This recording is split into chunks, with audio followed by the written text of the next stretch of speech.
Hey friends, high hello வணக்கம். TNPSC group 4 எக்ஸாமுடைய notification வந்ததுக்கப்புறமா புதுசாக எழுதக்கூடிய கேண்டிடேட்ஸ் எல்லாருக்குமே எக்கச்சக்கமான டவுட்ஸ் இருக்குது. அண்ட் அந்த டவுட்ஸ் எல்லாத்தையும் தான் நான் கிளாரிஃபை பண்ணிட்டு வந்துட்டு இருக்கேன்.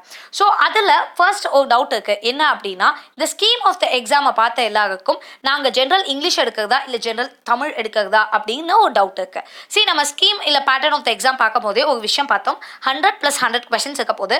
ஸோ ஃபர்ஸ்ட் 100 கொஸ்டின்ஸ் வந்துட்டு ஜென்ரல் ஸ்டடீஸில் இருந்தும் அண்ட் ஆப்டிடியூட்லேருந்து இருக்க போகுது. ஸோ ரஃப்லி ஒரு 10 சப்ஜெக்ட்டுக்கு மேலே நம்ம படித்து ஒரு 100 மார்க்ஸ்க்கு எக்ஸாம் எழுத போகும். And next 100 marks either Tamil or English, அது உங்களுடைய சாய்ஸு. அண்ட் அதுதான் உங்களோட ஆப்ஷனலும் கூட. ஸோ நீங்கள் அந்த ஆப்ஷனலில் என்ன சூஸ் பண்ணுறீங்களோ அந்த சிங்கிள் சப்ஜெக்டை படித்து நீங்கள் 100 மார்க்ஸ்க்கு எக்ஸாம் எழுதலாம்.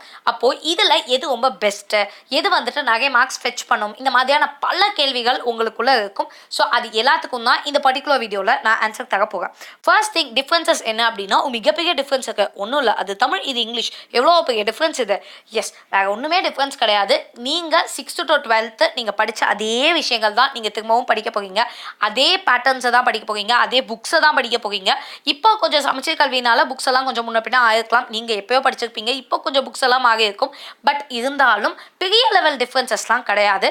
நீங்கள் ஸ்கூல் புக்ஸை தான் படிக்க போகிறீங்க. நீங்கள் ஆல்ரெடி வந்துட்டு அதுக்கு மேலே வந்தாச்சுல, அண்ட் நமக்கு ஏஜும் ஆயாச்சுல. ஸோ நம்ம ஆல்ரெடி படித்த 6th standard 7th standard புக்கெல்லாம் இப்போ படிக்கிறதுக்கு நமக்கு ஒன்றுமே கிடையாது, செம ஈஸியாக இருக்கும்.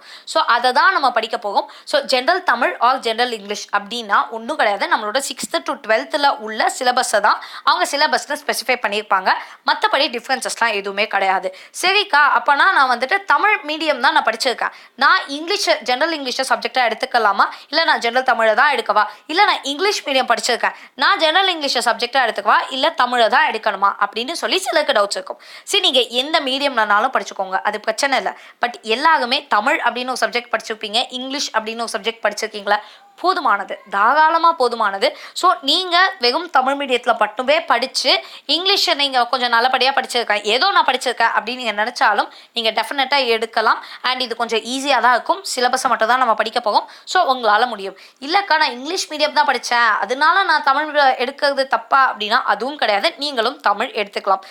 எனக்கு நான் இங்கிலீஷில் தான் ஸ்ட்ராங்கு, ஆனால் தமிழ் அவ்வளோ ஸ்ட்ராங் இல்லாட்டியும் எனக்கு தமிழ் பிடிக்கும். ஸோ இது ஒரு ஆப்பர்ச்சுனிட்டியாக வச்சுட்டு நான் தமிழ் படிக்கிறேனே அப்படின்னா நம்ம அதை தனியாகவும் படிச்சிடலாம். ஸோ இந்த எக்ஸாம் மூலியமாக தான் நீங்கள் படிக்கணுங்கிற அவசியம் கிடையாது.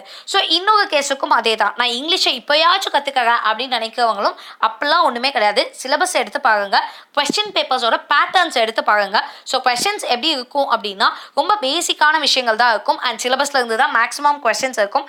ஸோ எந்த ஆத்தர் எந்த புக்கை எழுதினாங்க, இந்த போயமில் என்ன விஷயங்கள் சொல்லப்பட்டிருக்கு, ஸோ சிமிலினா என்ன, மெட்டாஃபர்னா என்ன, இந்த மாதிரியான டீட்டெயில்ஸ் எல்லாம் தான் இங்கிலீஷ்க்கு போயிட்டு இருக்கும். ஸோ தமிழுக்கும் அதே தான். நீங்கள் தமிழ் அப்படின்னு ஒன்று உங்களுக்கு மனப்பாட செய்யுள் எழுதுலாம் சொல்ல மாட்டாங்க. இது அப்ஜெக்டிவ் டைப் கொஸ்டின்ஸ், அதாவது அப்படியே கேள்வி கேட்டிருப்பாங்க, 4 ஆப்ஷன் கொடுத்துருப்பாங்க, நீங்கள் ஏதோ ஒரு ஆப்ஷனை தான் சூஸ் பண்ண போவீங்க. அந்த லெவலுக்கு தான் படிக்க போவீங்க. பட் மினிமம் அந்த தமிழ் இங்கிலீஷை உங்களுக்கு அந்த பேசிக் நாலேஜ் இருந்தால் போதுமானது. அண்ட் நம்ம ரொம்ப பிளான் பண்ணி 100க்கு 100 அடிக்க வேண்டிய ஏரியா இதுதான். ஸோ அதனால நீங்கள் எந்த மீடியமாக இல்லைனாலும் படிச்சுக்கோங்க.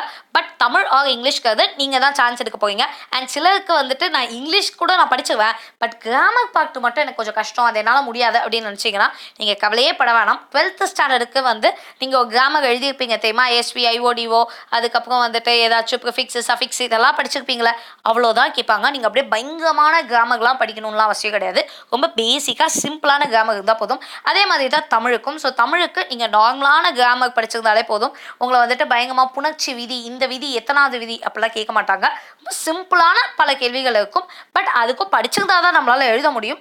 100 on 100 எடுக்கிறதுக்கு நம்ம படிக்கணும். நீங்கள் சும்மா இப்போ நான் உங்கள் கையில் இந்த பேப்பரை கொடுத்தோம்னா கூட நீங்கள் ஒரு 70 மார்க்ஸ் கண்டிப்பாக எடுத்துக்குவீங்க. ஆனால் அந்த 70 மார்க்ஸ் அந்த 100 மார்க்ஸ் நம்ம வைக்க போக லீப்புக்கு தான் கொஞ்சம் கஷ்டப்படும். So anyone can take anything.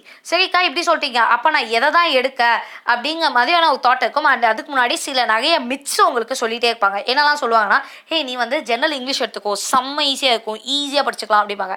சிலர் என்ன சொல்லுவாங்க, இது தமிழ்நாடுலேருந்து கண்டக்ட் பண்ணுற எக்ஸாம், ஸோ நீ தமிழ் ஆப்ஷனில் எடுத்துக்கோ, அப்படி எடுத்துக்கிட்டேன்னா உனக்கு ப்ரிஃபரன்ஸ் இருக்கும், நீ ஈஸியாக அந்த எக்ஸாமை முடிச்சுக்கலாம் அப்படிலாம் சொல்லுவாங்க. இது எல்லாமே சும்மா தாங்க, அப்போல்லாம் எதுவுமே கிடையாது. அண்ட் இன்னும் முக்கியமான மித்து இருக்கு, இது வரைக்கும் டிஎன்பிஎஸ்சி கிளியர் பண்ண எல்லாருமே தமிழ் ஆப்ஷன் தான் எடுத்திருக்காங்க. ஸோ 90% தமிழ் ஆப்ஷன் எடுத்தவங்க தான் கிளியர் பண்ணுவாங்க. அதனால நீ தமிழ் ஆப்ஷனில் எடுத்தால் மட்டும் தான் கிளியர் பண்ண முடியும், இல்லைனா கிளியர் பண்ண முடியாது. இப்பெல்லாம் பேசிட்டு இருப்பாங்க. இது எதையுமே நீங்கள் காதில் வாங்காதீங்க. ஏன்னா அப்போல்லாம் எதுவுமே ப்ரூவ்டான ஒரு விஷயம்லாம் கிடையாது. ப்ராபப்ளி தமிழ் ஆப்ஷனில் எடுத்தவங்க இன்னும் கொஞ்சம் எஃபர்ட் போட்டு நல்லா படித்து கிளியர் பண்ணியிருப்பாங்களே தவிர டிஎன்பிஎஸ்சியில் வந்து அந்த டிஃப்ரென்ஸ்லாம் பார்க்க மாட்டாங்க. அப்படி டிஃப்ரென்ஸ் பார்க்கறதா இருந்தால் அதை அவங்க நோட்டிஃபிகேஷன்லேயே சொல்லியிருப்பாங்களே. ஸோ அதுக்கும் இதுக்கும் சம்மந்தமே கிடையாது. நீங்கள் எடுக்க போக மார்க்கு தான் ஃபைனல். ஸோ இங்கிலீஷ் எடுத்துட்டா நான் நிறைய மார்க் எடுத்துக்கலாம் அப்படின்னும் கிடையாது. தமிழ் எடுத்துட்டா நான் அதனால உள்ளே போயிடுவேன் அப்படின்னும் கிடையாது. ரெண்டுத்துக்குமே ஈக்குவல் வெயிட்டேஜஸ் தான் இருக்குது. ஸோ இந்த மாதிரியான மித்ஸ் எல்லாம் யாராச்சும் உங்கள்கிட்ட சொன்னாங்கன்னா எதையுமே நீங்கள் நம்பணும் அப்படிங்கிறது அவசியம் கிடையாது. அண்ட் வாட் சூட்ஸ் யூ, இதை நீங்கள் எப்படி கண்டுபிடிக்கணும் அப்படின்னா, ஃபர்ஸ்ட்டு கொஞ்சம் டைம் எடுத்துக்கோங்க, சிலபஸ் எடுத்து வாசிச்சுப்பாங்க. சிலபஸ் வாசிக்கும் போதே உங்களுக்கு ஒரு ஐடியாலஜி ஆகும், ஓகே இது எனக்கு தெரியுது தெரியல, இந்த மாதிரி உங்களுக்கு ஏதோ தாட்ஸ் இருந்துகிட்டே இருக்கும்ல, அதை எல்லாத்தையும் நீங்கள் மைண்டில் போட்டுக்கோங்க. அதுக்கப்புறமா நீங்கள் அதை அனாலிசிஸ் பண்ணி பாருங்க. ஸோ 6th to 12th நீங்கள் தமிழை நிறைய மார்க் எடுத்துக்கலாம், இங்கிலீஷில் நிறைய மார்க் எடுத்துக்கலாம். மேபி இப்போ நான்லாம் வந்துட்டு தமிழை வந்து 10th ஸ்டாண்டர்டில் டாப்பராக இருந்தேன். பட் அதுக்காகவே நான் ஜெனரல் தமிழ் எடுக்கணுங்கிற அவசியம் எனக்கு கிடையாது. எனக்கு தமிழ் நல்லாவே தெரியும். பட் அதை விட இங்கிலீஷ் வந்து இன்னும் கொஞ்சம் கம்ஃபர்டபுள் அப்படின்னு நான் நினைக்கிறேன்னா நான் இங்கிலீஷ் எடுத்துக்குவேன், அவ்வளோதான் விஷயம். ஸோ அதனால நீங்களும் அதே விஷயங்களை நோட் பண்ணிக்கோங்க. உங்களுக்கு நீங்கள் மார்க் எடுத்ததோ, 10th நீங்கள் அதிக மார்க் எதில், 12th நீங்கள் அதிக மார்க் எதில், இதெல்லாம் வச்சு உங்களுடைய ஆப்ஷனில் சூஸ் பண்ணாதீங்க. நீங்கள் சிலபஸை நல்லா படிங்க, அது உங்களால் படிக்க முடியுமான்னு பாருங்கள். நிறைய பேருக்கு தமிழ் டச் விட்டு போய் 5-6 வருஷத்துக்கு மேலே ஆகிருக்கும். ஸோ அந்த மாதிரி ஆட்கள்லாம் சரி இப்போ தமிழ் முதல்ல எழுத படிக்க வருதா அப்படிங்கிறதெல்லாம் செக் பண்ணிக்கோங்க. எல்லாம் பார்த்துட்டு அந்த புக்ஸை நம்ம எப்படி கலெக்ட் பண்ணுறது அண்ட் அதை எப்படி படிக்கிறது அப்படிங்கிறத பார்த்துக்கோங்க. அண்ட் எல்லாத்துக்குமே let it be general English or general Tamil எக்கச்சக்கமான ஆட்கள் இருக்காங்க கைட் பண்ணுறதுக்கு.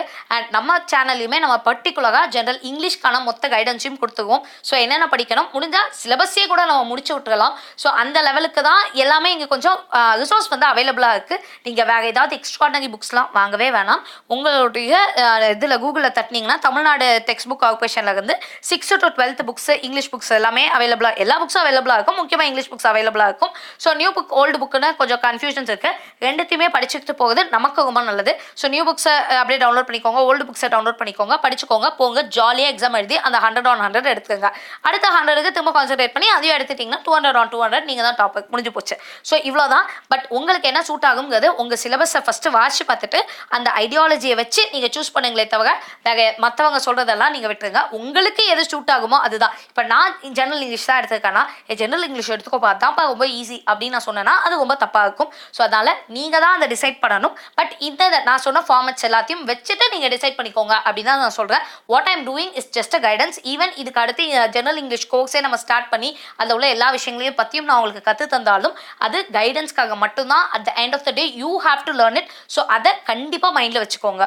Okay, and we are what our thoughts have made us. So take care about what you think. Words are secondary, thoughts live, so they travel far.